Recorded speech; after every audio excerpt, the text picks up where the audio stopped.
트럼프는 이번 공습에 앞서서 네타냐후 총리에게 길을 열어달라고 부탁을 해가지고 공습이 있기 전에 이스라엘 공군이 이란의 방공시설을 또 집중적으로 타격을 했습니다. 벙커버스터 GBU-57을 투하한 것은 이번이 처음이랍니다.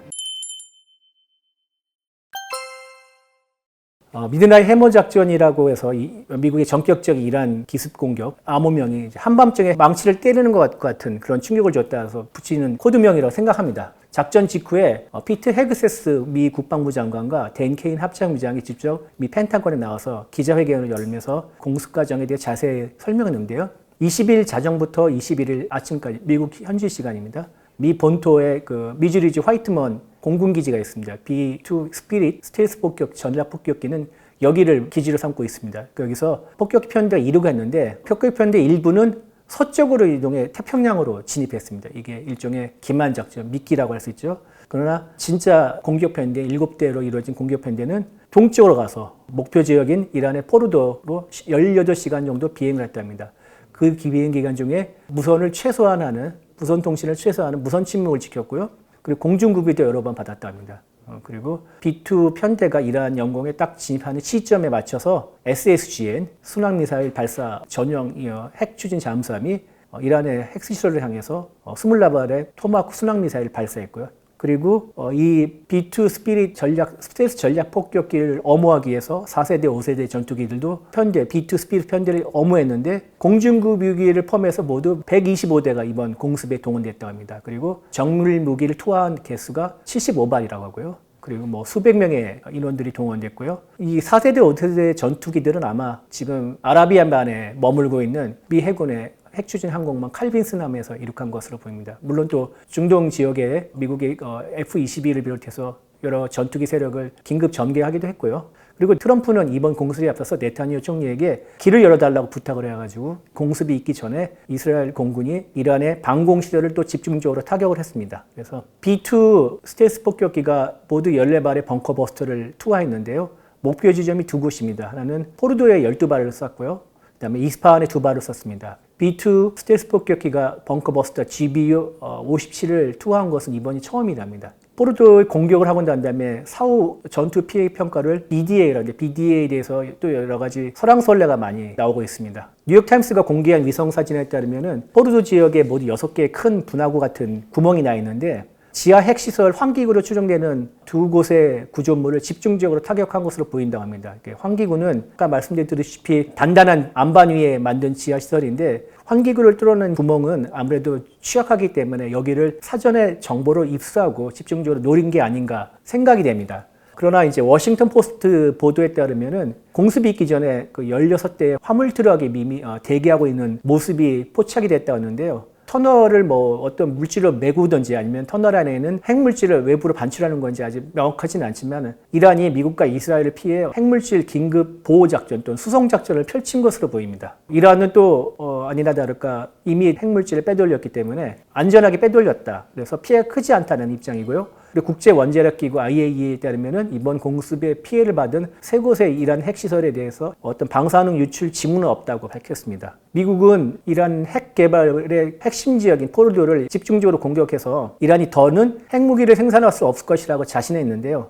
그러나 갓 나온 뉴스죠. CNN과 뉴욕타임스에 따르면 미 정보당국의 평가가 나왔는데 지하 건물은 완전히 파괴되지 않았고 이란의 핵 프로그램이 완전 종료된 게 아니라 6개월 정도만 늦춰진 것에 불과하다 이런 초기 평가를 내렸답니다. 이거는 트럼프 대통령이 이란의 핵시설을 완전히 파괴했다고 자랑한 것과 완전히 정반대되는 얘기인데요.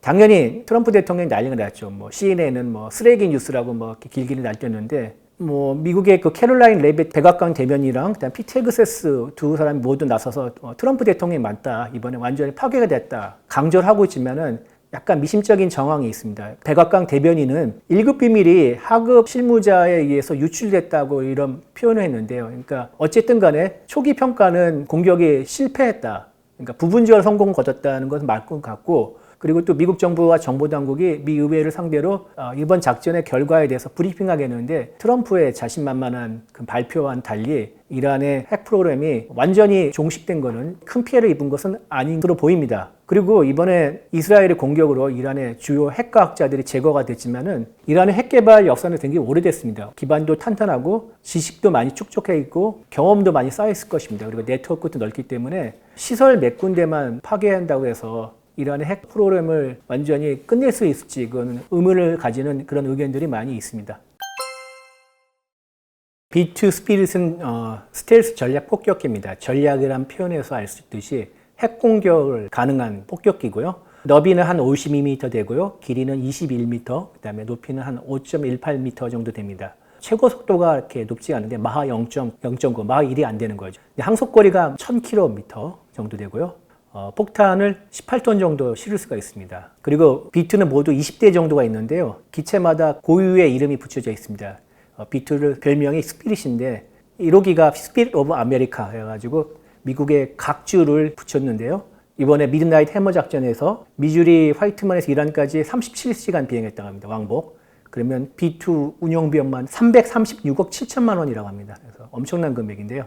이렇게 운영비가 비싼 거는 여러 가지 이유가 있는데 한 번 비행하고 나면은 스텔스 도료가 떨어지기 때문에 다시 실하고 그다음에 이 비행기가 도료가 또 이제 민감하기 때문에 항원 항습 하는 특별 경락고에 이렇게 보관할 수 있다고 합니다. 그래서 B2가 작전할 수 있는 기지가 많지가 않습니다. 이런 또 단점이 있고요. 그럼에도 아주 비싸지만 금쪽 같은 전략입니다. 왜냐면은 스텔스인데 이 모양을 보면은 꼬리 날개가 없습니다. 동체도 없고 아예 그냥 큰 주날개 하나에 칵핏이랑 폭탄, 무장창이 있는 그런 모양인데요. 그래서 이런 모양이 하늘을 나는 다리미 모양 때문에 이런 별명이 붙여져 있고요. 이런 전익기가 사실 오래전부터 연구는 되어 왔는데 제2차 세계대전이 끝나고 난 다음에 YB-49라는 또 이 전익기가 있었는데 비행이 굉장히 불안정했습니다. 그래서 꼬리 날개가 없기 때문에 비행이 굉장히 불안정했는데 최근에 이제 컴퓨터와 이런 제어 계측이 발달하면서 플라이 바이 와이 시스템을 채택하면서 이런 불안정한 모양임에도 잘 날 수가 있게 됐죠. B2는 2014년에 한국에 온 적도 있습니다. 당시 한미연합훈련에 참가하기 위해서 두 대가 화이트먼에서 군산까지 직접 날아와가지고 군산 앞바다에 있는 사격장에다가 훈련탄을 투하했는데요. 당시 연합뉴스가 찍은 사진에 보면 이 B2 밑에 뭔가 반짝반짝이는 그런 물체가 붙어 있습니다. 이게 뭐냐면은 린드버그 렌즈라고 하는데요. 린드버그 렌즈는 뭐냐면은 레이더의 전파를 더 증폭해서 반사하는 겁니다. 그러니까 스텔스 전투기이기 때문에 우리 레이더에 안 잡힙니다. 안 잡혀가지고 어디 오는지도 몰라가지고 그렇기 때문에 이런 훈련할 때는 내가 어디 있다 알려주기 위해서 일부러 들통이 나게 해서 린드버그 렌즈를 붙인다고 합니다. 벙커버스트는 하드 앤 디플리 베리드 타겟이라고 했는데요. HDBT, 지하에 견고하게 만든 시설을 전문적으로 노리는 폭탄의 범칭입니다. 이게 어떤 특정 폭탄을 의미하는 게 아니고요. 미국 공군의 경우에는 여러 가지 종류의 벙커버스트를 가지고 있습니다. BLU-109, GBU-28, GBU-57, GBU-43. 이번에는 동원된 벙커버스트는 GBU-57인데요. MOP라고 합니다. 초대형 관통자의 약자인데요. 말 그대로 관통해서 터진다는 거죠. 땅을 뚫고 들어가는 건데 자체 무게가 14톤 정도 되고요. B2만 2발 정도 실을 수 있다고 합니다. 그런데 폭발력은 TNT 3.5톤 정도 규모인데요. 이란과 북한의 지하 핵시설을 공격하려고 개발했고 외피에 아주 매우 단단한 금속으로 되어 있습니다. 그래서 철근 콘크리트 기준으로 한 60m 정도를 뚫고 들어가가지고 빈 공간이 생기면은 빈 공간을 발생해서 그때야 탄두가 터지는 스마트 신관이 장착이 되고요. 작전용 재고가 많지가 않답니다. 10발에서 한 20발 정도 된다고 이렇게 추정이 되는데요. 이번에 7발을 정도 썼으니까 또 많이 줄었겠죠. 이 B2와 이 벙커버스트는 나름 인연이 있는데 2017년 10월 정도에 B2가 주둔하고 있는 화이트먼 공군기지에서 B2 세대 편대가 야간 모의 폭격을 했는데요. 그 당시에 B2 조종사들이 교신한 내용이 일반 아마추어 무선 통신사들, 햄이라고 하죠. 햄 무선 통신사들이 감청을 했는데 북한 지도부가 대피할 수 있는 사령부 위치 가능성 이런 정도 북한을 언급하는 그리고 그 10월에 앞서 9월 6일에는 BTU가 이번에 썼던 벙커버스터 GBU-57을 투하하는 영상을 미 공군이 공개했고요. 당시에 북한이 핵미사일 개발에 아주 열중을 올리던 때였죠. 그래서 북한에게 자중자애하라, 신중해라 이런 시그널을 주려는 의도가 아닌가 이런 분석이 나오고 있습니다.